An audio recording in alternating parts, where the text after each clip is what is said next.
ಅಂತ ಹೇಳ್ಬೋದು. ನನಗೊಂದು ಗ್ರೇಟ್ ಅಪಾರ್ಚುನಿಟಿ ಕೊಟ್ಟಂತ ಒಂದು ಗ್ರೇಟ್ ವ್ಯಕ್ತಿ ಅಂತ ಹೇಳಕ್ಕೆ ತುಂಬಾ ಖುಷಿ ಆಗ್ತಂತ ಹೇಳ್ಬೋದು ಕೂಡ.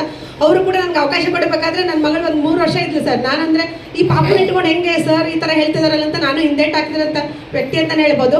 ಸೊ ಯಾವಾಗ ನಾನು ಇದ್ರ ಬಗ್ಗೆ ಅರ್ಥ ಮಾಡ್ಕೊಂಡು ಯಾವಾಗ ನಾನು ಸೀರಿಯಸ್ ಆಗಿ ಮಾಡ್ತಿದ್ದೀನಿ ಅಂತ ಹೇಳ್ಬೋದು. ಆ ವ್ಯಕ್ತಿ ಹೆಸರು ಹೇಳಕ್ಕೆ ತುಂಬಾ ಖುಷಿ ಆಗುತ್ತೆ.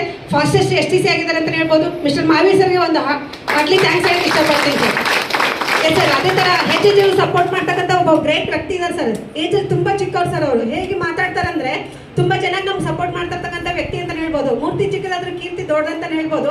ಫಾಸ್ಟೆಸ್ಟ್ NTC ಆಗಿದ್ದಾರೆ ಸರ್. ಇನ್ನೇನು ವೆರಿ ಸೂನ್ CTC ಆಗ್ತದೆ ಅಂತ ಹೇಳ್ಬೋದು. ಟಾಟಾ ಟಿವಿಗೆ ಕಾರ್ ಹಚ್ಚಿರೋದು ಎಲ್ಲ PTE ಸರ್ಗೆ ಕೂಡ ಒಂದು ಹಾರ್ಟ್ಲಿ ಥ್ಯಾಂಕ್ಸ್ ಹೇಳಕ್ಕೆ ಇಷ್ಟಪಡ್ತೀನಿ ಸರ್. ಎಸ್ ಸರ್, ಯಾಕೆ ನಾನು ಸೀರಿಯಸ್ ಆಗಿ ಮಾಡ್ತೀನಿ ಅಂದ್ರೆ ಸರ್, ಅವಾಗಲೇ ಸರ್ ಪ್ಲಾನ್ ಕೊಡ್ಬೇಕಾದ್ರೆ ಹೇಳಿದ್ರು ನಾಮಿನಿ ಫೆಸಿಲಿಟಿ ಸರ್. ನಾನು ಡ್ಯೂಟಿ ಮಾಡ್ತಾ ಇದ್ದೀನಿ. ನಾನು BMTC ಕಂಡಕ್ಟರ್ ವರ್ಕ್ ಮಾಡ್ತಿದ್ದೀನಿ ಅಂದ್ರೆ ನೀರಿನ ಮೇಲೆ ಗುಳ್ಳೆ ಇದ್ದಂಗೆ ನಮ್ಮ ಜೀವನ ಯಾವಾಗ ಎಲ್ಲಿ ಆಕ್ಸಿಡೆಂಟ್ ಆಗಿ ಇದಾಗ್ತದೆ ಅಂತ ಗೊತ್ತಿಲ್ಲ. ಆಲ್ರೆಡಿ ನಮ್ಮ ಬಸ್ಸಸ್ ಎಲ್ಲ ಪ್ರೈವೇಟಿಸಮ್ ಆಗ್ತಾ ಇದೆ. ಸೊ ಕಾಂಟ್ಯಾಕ್ಟ್ ಆಗಿ ತಗೋತಾ ಇದ್ದಾರೆ ಅಂತ ಹೇಳ್ಬೋದು. ಸೊ ನಾವು ಈ ತರ ಇರ್ಬೇಕಾದ್ರೆ ನಾವು ಹೇಗೆ ಅಲ್ಲಿ ಸೀರಿಯಸ್ ಆಗಿ ವರ್ಕ್ ಮಾಡೋದು ಅಂದ್ರೆ ಹೆಲ್ತ್ ಮತ್ತೆ ವೆಲ್ತ್ ಎರಡೂ ಕೂಡ ಇದೆ ಅಂತ ಅನ್ಕೊಂಡು ನಾನು ಸೀರಿಯಸ್ ಆಗಿ ವರ್ಕ್ ಮಾಡ್ತಿದ್ದೀನಿ ಅಂತ ಹೇಳ್ಬೋದು. ನಾನು ಯಾಕೆಂದ್ರೆ ತುಂಬಾ